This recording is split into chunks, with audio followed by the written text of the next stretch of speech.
আসসালামু আলাইকুম everyone, welcome back to my another new vlog. আশা করছি সবাই ভালো আছেন আল্লাহর অশেষ রহমতে। আলহামদুলিল্লাহ, আমরাও সবাই ভালো আছি। আমার আব্বু আম্মুরা চলে যাওয়ার পর আমি টানা অনেক দিন পর্যন্ত কোনো ব্লগ ভিডিও করি নাই। সেই রবিবারের পর থেকে বৃহস্পতিবার পর্যন্ত টানা অনেক দিন আমি কোনো ভিডিও শ্যুট করি নাই। তো এটা ছিল বৃহস্পতিবার রাতের বেলা। আরিশের বাবা অফিস থেকে আসার সময় এখানে কিছু খাবার টাবার নিয়ে আসছে, তো এইগুলো দিয়ে আমি ভিডিওটা শুরু করলাম। আর আজকের ভিডিওটা মূলত আমার অ্যানিভার্সারি ব্লগ। তো টুকটাক কিছু জিনিস দিয়ে ব্লগটা আমি শুরু করলাম। একদম সকাল থেকে রাত পর্যন্ত অ্যানিভার্সারি পুরো দিনের ব্লগটা আমি শেয়ার করব। গতকাল 17ই জানুয়ারি ছিল আমাদের 5th অ্যানিভার্সারি। আমাদের বিয়ের 5 বছর পূর্ণ হলো আলহামদুলিল্লাহ। আপনারা সবাই আমাকে কমেন্টে উইশ করেছেন, সবাইকে অনেক অনেক থ্যাঙ্কস। তো বিবাহবার্ষিকীতে আমরা কি করলাম, সারাদিন কি রান্নাবান্না করলাম, কোথায় গেলাম, কি গিফট পেলাম হাজব্যান্ডের কাছ থেকে, সব কিছু নিয়েই থাকছে আজকের ব্লগ। এখানে আমি বৃহস্পতিবার রাতের বেলা আমি একটু চিকেন প্রিপেয়ার করে রাখতেছি।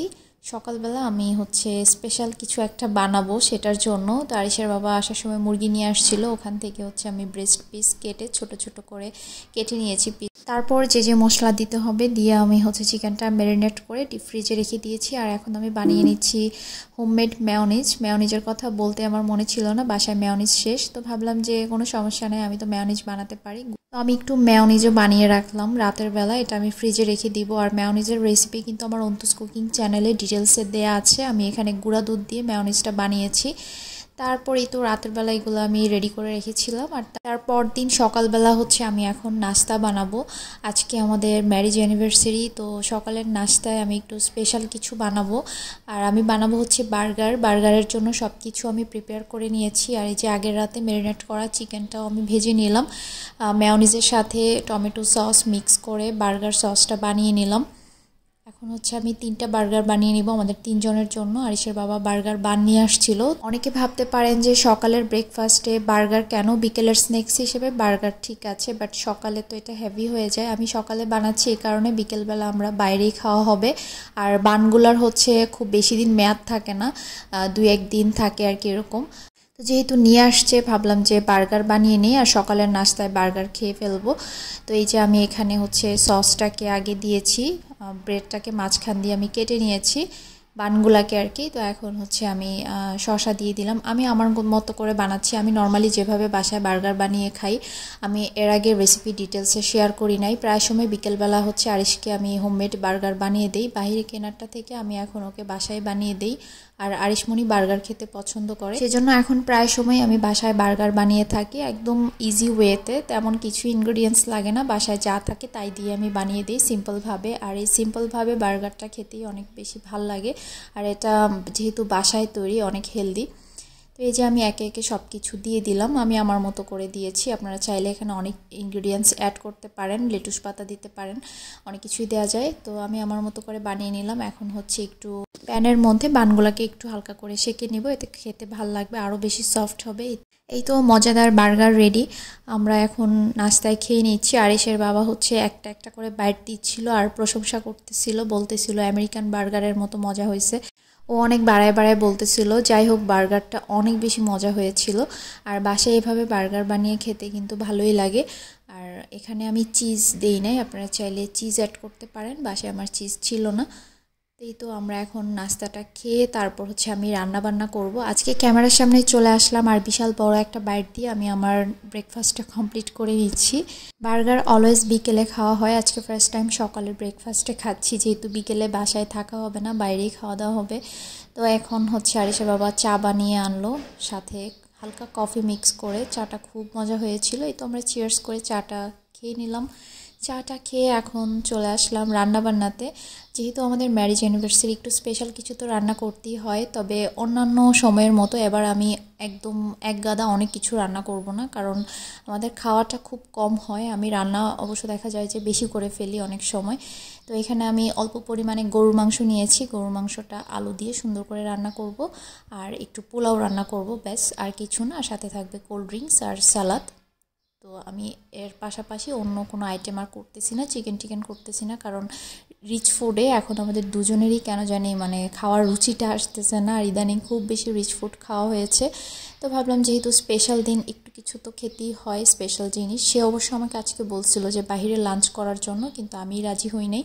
বাইরে আমার লাঞ্চ করতে ইচ্ছেও করতেছিল না। এই তো সেই একই খাবার যে ঘুরিয়ে ফিরিয়ে খেতে হবে, হয় চাইনিজ না হয় কোনো কাচ্চি বিরিয়ানি, এগুলাই। তো আমার খেতে ইচ্ছে করতেছিল না। আমি বললাম যে না, বাসায় আমি গরুর মাংস আর পোলাও রান্না করি। গরুর মাংস আমাদের দুজনেরই পছন্দের, আর রোস্ট খেতে ইচ্ছে করতেছিল না, তাই আর রোস্ট করি নাই, একটা আইটেম করেছি। এই তো আমি রান্না বসিয়ে দিয়েছি, এক চুলাতে গরুর মাংস, আরেকটাতে হচ্ছে পোলাও বসিয়ে দিলাম। এই যে এখানে সেও আমাকে হেল্প করতেছে নাড়াচাড়াতে, আর পাশে হচ্ছে আরিশ ডান্স করতেছে। মনে হচ্ছে ভিডিও দেখে যে দুই চুলায় হচ্ছে দুইজন রান্না করতেছি। ঘটনা কিন্তু সেটা না, রান্না আমিই করতেছি, বাট আমার জামাই একটু নাড়াচাড়া দিচ্ছে আর কি। তো এই যে এখানে আমি পোলাওয়ের মধ্যে পানি দিয়ে দিলাম, গ্রেট করা গাজর দিয়ে দিলাম, মটরশুঁটি চালের সাথেই ভেজে নিয়েছি, এখন দিয়ে দিলাম কাঁচামরিচ কিশমিশ। এখন হচ্ছে এটা রান্না হবে। পোলাওয়ের মধ্যে গ্রেট করে এভাবে গাজরটা দিলে দেখতে ভাল লাগে, আর তাড়াতাড়িও সেদ্ধ হয়ে যায়। পানিটা শুকিয়ে যাওয়ার পর আমি হচ্ছে ঘি কেওড়া জল দিয়ে দিলাম, আর এখানে আমি সালাদটাও কেটে রাখলাম, খাওয়ার আগে সে মাখিয়ে নেবে।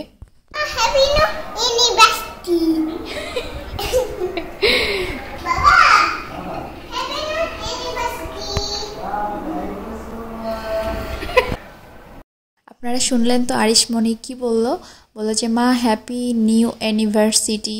সে অ্যানিভার্সারি বলতে পারে না, তাই বলতেছিল যে অ্যানিভার্সিটি। আর এখানে আমি আমার জামাইকে লাভ সাইন দেখাচ্ছিলাম, সে দেখাচ্ছিল অন্যভাবে। সে বলতেছে এইটা আবার কেমন লাভ হলো, লাভ তো এইভাবে দিতে হয় দুই হাতে ধরে। তো সে নামাজে চলে গেল। আর এই যে আমার গরুর মাংস কষানো হচ্ছে, অল্প পরিমাণে রান্না করতেছি, তাই আর প্রেশার কুকারে দেই নাই। তো প্রেশার কুকারে না দিলে হচ্ছে মাংসটা কুক হতে একটু লেট হয়। তার মধ্যে আবার চলে গিয়েছিল গ্যাস, তারপর আবার নিচে ফোন দেওয়াতে আবার গ্যাস লাগিয়ে দিল। তারপর আবার রান্না শুরু করলাম। আজকে আলু আমি ভেজে দেই নাই, সরাসরি কষানোর মধ্যেই দিয়ে দিয়েছি, সুন্দরভাবেই সেদ্ধ হয়ে যাবে।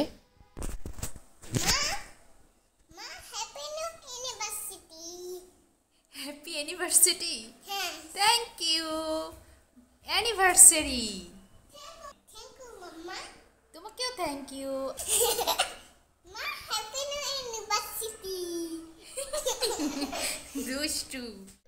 সকালবেলা আমার ছেলেকে শিখিয়েছিলাম হ্যাপি অ্যানিভার্সারি বলার জন্য, তারপর থেকে সে একটু পর পর এসে হ্যাপি নিউ অ্যানিভার্সারি বলতেছে। ওই যে সেদিন হ্যাপি নিউ ইয়ার বলেছিল, সেই নিউ ইয়ারের থেকে নিউ নিয়ে এসে লাগাইছে অ্যানিভার্সারির সামনে দিয়ে, আর অ্যানিভার্সারিকে বলতেছিল অ্যানিভার্সিটি। যাই হোক, রান্নাবান্না শেষ করে তারপর নামাজ পড়ে নিলাম। আমার হাজব্যান্ড নামাজ থেকে আসার সময় কেক নিয়ে আসলো, যদিও সন্ধ্যায় আমরা বের হব, তারপরও সে কেকটা আগেই নিয়ে আসছে। তো আমি ভাবছি যে সন্ধ্যায় বের হওয়ার আগেই আমরা কেক কেটে তারপর হচ্ছে বাইরে বের হব, দেখা যাক কি হয়। এখানে আমরা এখন দুপুরে খাবার খেতে বসলাম একসাথে। আমাদের জন্য সবাই দোয়া করবেন, আমরা যেন সব সময় এভাবে সুখে শান্তিতে থাকতে পারি, সারা জীবন একসাথে থাকতে পারি। আপনাদের কাছে দোয়া চাই, সবাই আমাদের জন্য দোয়া রাখবেন, আরও অনেকগুলো বছর যেন আমরা একসাথে কাটাতে পারি। বিয়ের 5 বছর দেখতে দেখতেই কেটে গেল, আর মনে হয় এই তো সেদিন আমাদের বিয়ে হলো। 2020 সালে আমাদের আক্ত হলো। দেখতে দেখতে কতগুলা দিন কেটে গেল, মনে হয় এই তো সেদিন আমার বিয়ে হলো। যাই হোক, এভাবেই সময় কেটে যায় চোখের পলকে। আমাদের এবারের অ্যানিভার্সারিটা ফ্রাইডেতে পড়েছে, যার জন্য আমার অনেক বেশি ভালো লাগতেছিল, কারণ আমার হাজব্যান্ডের অফ ডে, সে সারাদিনই আমাকে সময় দিতে পারছে। আলহামদুলিল্লাহ, বিয়ে হয়েছিল ফ্রাইডেতে। যাই হোক, তারপর হচ্ছে আমরা বিকেলে ঘুমাইছিলাম, এখন সন্ধ্যায় উঠে তারপর সে চা বানালো, চা খেলাম, চা খেয়ে এখন রেডি হয়ে নিলাম। আমরা এখন যাচ্ছি একটু বাইরে। তো আজকে সে আমাকে কি গিফট কিনে দেবে অ্যানিভার্সারি উপলক্ষে, চলেন আপনারাও দেখবেন। অ্যানিভার্সারি উপলক্ষে আমি কখনোই আমার হাজব্যান্ডের কাছে কোনো ধরনের কোনো গিফট চাই না, সে খুশি হয়ে আমাকে অনেক কিছুই দেয়, এটা সেটা। তো এবারও সে তার নিজের পছন্দে ইচ্ছে মতো আমাকে কিছু একটা গিফট করবে, আর যেটা আমারও অনেক বেশি প্রয়োজন এখন, সেটাই সে আমাকে গিফট করবে। গেস করেন তো সে আমাকে কি দিবে। আর এবার আমি সত্যি কথা বলি, আমি ওকে এবার কোনো গিফট দিই নাই, পরে দিব ইনশাল্লাহ।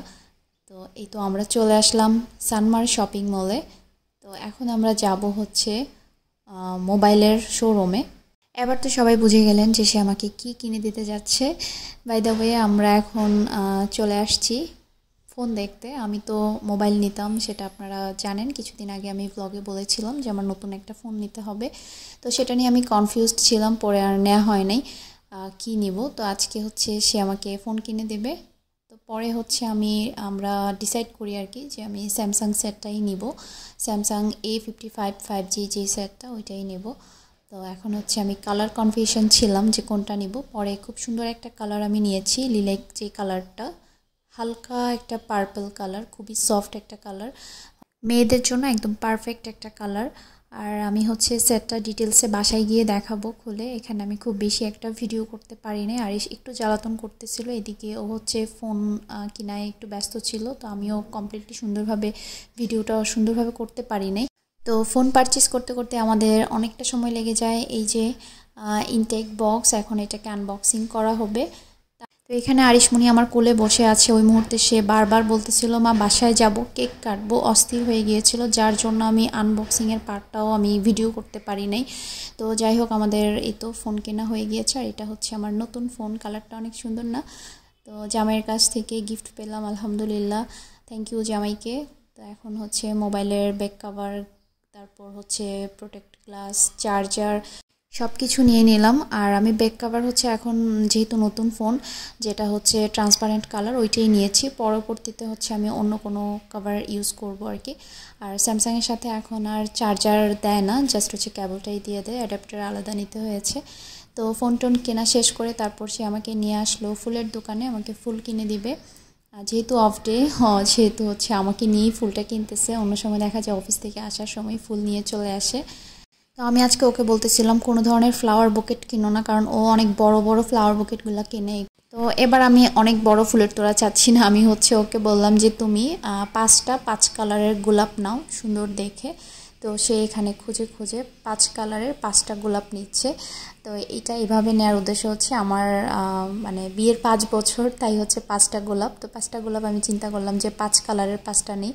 তো আমার জামাই পছন্দ মতো হচ্ছে 5 কালারের 5টা সুন্দর সুন্দর গোলাপ নিচ্ছে। আরিশ তো ফুলের দোকানে এসে খুব বেশি খুশি, সে ফুল দেখলেই অনেক খুশি হয়ে যায়, ফুল খুব পছন্দ করে। তো এখানে দেখতেছিল যে ওর বাবা ফুল নিচ্ছে, এটা দেখেই সে খুশি হয়ে গেছে। আর এখানে আমাকে বলতেছে মাম্মা আমি একটু ফুলটা ধরি, কিন্তু সে ধরে নাই। মাশাআল্লাহ, আমার লক্ষ্মী বাচ্চা, সে আগে জিজ্ঞেস করবে মাম্মা আমি একটু ধরি।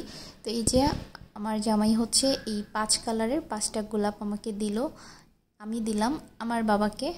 এই এখন আমরা যাব চমকে, পাশাপাশি ছিলাম তাই অন্য কোনো রেস্টুরেন্টে আর যাই নাই। তো চমকে এখন একটু হালকা খানা পিনা হবে, যদিও হালকা হয় নাই, অনেকটাই খেয়ে ফেলেছিলাম, একদম পেট ভরে গেছিলো আমাদের। পরে বাসায় গিয়ে আমরা ডিনার করি নাই। আর আজকে আমি দুপুরবেলা যা রান্না করেছিলাম, দুপুরে খাওয়ার পর যেটা ছিল অবশিষ্ট, সেটা দিয়ে আমাদের পরদিনও হয়ে যাবে দুপুরবেলা, পরদিন আমি আর রান্নাও করি নাই। তো এই যে আমাদের খাবার চলে আসছে। তো অর্ডার করেছিল 2টা পিৎজা আর হচ্ছে একটা মিট বক্স, কোল্ড ড্রিঙ্কস, এইগুলাতে আমরা একদম ফুল হয়ে গিয়েছি। পিৎজা দেখা যায় একটু খেলেই পেট অনেক ভরে যায়।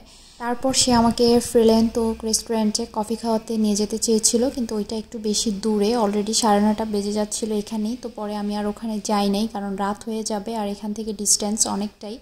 তো আমরা হচ্ছে এখান থেকে খেয়ে তারপর হচ্ছে বাসায় চলে যাব। বাসায় গিয়ে আবার আমাদের কেক কাটিং পর্ব রয়েছে, আপনাদের সাথে মোবাইলটাও আনবক্স করে আবার দেখাবো। এই যে এখন হচ্ছে আমরা আমাদের খাবারটা এনজয় করি।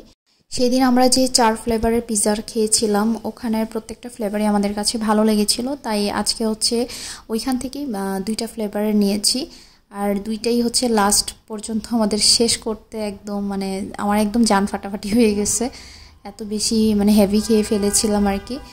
আর পিৎজা দেখা যায় অনেক বেশি চিজ থাকে, তো 2 স্লাইস খেলেই অনেকটাই পেট ভরে যায়। আর আমরা বের হয়েছিলাম সন্ধ্যায়, তাই অন্য কোথাও আর ঘোরাঘুরি করার চান্স ছিল না। ফোন কিনতে কিনতে অনেকটা সময় চলে গেছে ওই জায়গাতেই। তার উপর আরিশ তো খুব বেশি ডিস্টার্ব করতেছিল, বাসায় যাবে, কেক কাটবে, অস্থির করে ফেলতেছিল আমাকে শপিং মলে। তারপর পিৎজা খেতে এসে একটু শান্ত হয়। এই যে বাসায় চলে আসছি, আর এই হচ্ছে আমার নতুন ফোন। এখন আপনাদের সাথে আমার ফোনটা শেয়ার করছি। আর এই ফোনের রিভিউ আমি ভালোই দেখেছিলাম, দেখা যাক ইউজ করার পর কেমন বোধ হয়। আর আমি ফার্স্টে ভেবেছিলাম যে অপ্পো নিব, অপ্পোতেই আমি ছিলাম। পরবর্তীতে হচ্ছে আমি 2 দিনের ডিসিশনে আবার চলে আসি স্যামসাংয়ে। এই যে এটা আনবক্সিং করা হয়েছে ওখানেই, শপেই, ওইটা আমার আর ভিডিও করা হয়নি, ওনারা সব কিছু চেক টেক করে দিয়েছে, যার জন্য ওখানেই আনবক্সিং করতে হয়েছে। তো এই যে নতুন ফোন পেয়ে গেলাম। বিশেষ করে কালারটা আমার কাছে এত বেশি জোস লেগেছে।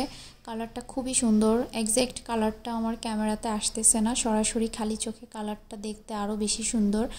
তো A55 এর কালার হচ্ছে 4টা, তার মধ্যে এটা একটা আমার কাছে এটাই বেশি ভালো লাগছে, আর ব্ল্যাকটাও ভালো লাগছে। তো ব্ল্যাকটা হচ্ছে ছেলেদেরকেই বেশি মানায় ইউজ করলে।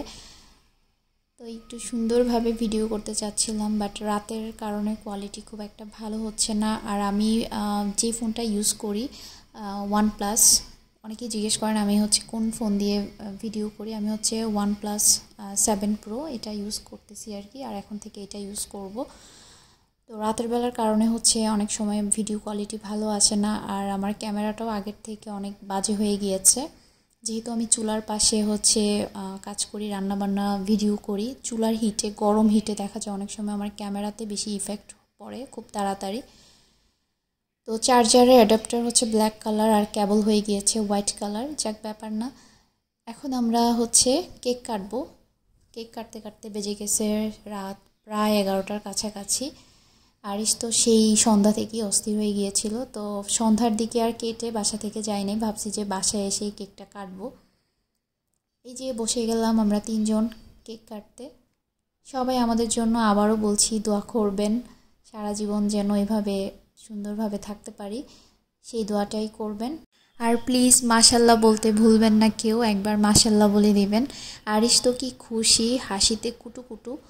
তো আমরা 3জন মিলে কেকটা কেটে নিলাম। আরিশের বাবার হাতটা নিচ দিয়েছিল, আমি ভিডিও এডিট করার সময় দেখতেছিলাম যে কি ব্যাপার, আমার মনে হচ্ছে যে আরিশ আর আমি মিলে কেক কাটতেছি, ওর হাত কোথায়? ও তো কেক কাটছিল, পরে দেখি যে ওর হাত নিচে দিয়েছিল, আরিশের হাতের নিচে ছিল আর কি। কেক টেক কাটা হয়ে গেল, এখন আমরা একটু কেক খাবো। তো ঠিক আছে, সবাই ভালো থাকবেন, সুস্থ থাকবেন, দোয়া করবেন আমাদের জন্য। এই ছিল আমার আজকের লং একটা ভ্লগ, একদম ডিটেলসে আপনাদের সাথে পুরো দিনের ভিডিওটাই শেয়ার করেছি একটু একটু করে। অনেক বড় হয়ে গিয়েছে ব্লগটা। ফ্যামিলির সবাইকে অনেক মিস করেছি। তো ঠিক আছে, সবাই ভালো থাকবেন, বেশি বেশি দোয়া করবেন আমাদের জন্য। আমরা এখন কেক খেতে থাকি। তো ঠিক আছে, কথা হবে নেক্সট ব্লগে। আল্লাহ হাফেজ।